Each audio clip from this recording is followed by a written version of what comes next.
চকুতে পিৰিতিৰ চাৱনি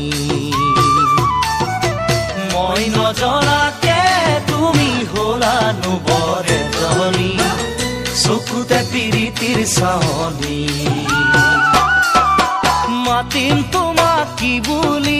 জোনালী নে জানমণি মাতিম তোমাক কি বুলি জোনালী নে জানমণি ভাল লাগিল তোমাকে লগ পাই থাকিবানে কাষতে